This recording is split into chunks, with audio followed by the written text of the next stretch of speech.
కూర్చున్నప్పుడు నాకు ఇక్కడ నొప్పి పెడుతుంది. ఏమైంది అక్కడ? కూర్పు రాలేదా పెద్దది? ఆహా. అది కూర్చునేటప్పుడు అది నొప్పి పెడుతుంది. షూస్ వేసుకునేటప్పుడు కాలు నొప్పి పెడుతుంది. అయ్యో. ఇలా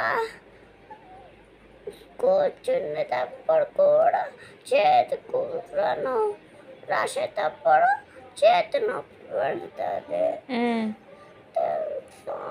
అందుకని వెళ్ళావా స్కూల్కి? జ్వరం ఎప్పుడో తగ్గింది, వెళ్ళాలి నువ్వు స్కూల్కి. మరి ఎన్ని రోజులు తగ్గదు? తగ్గదు.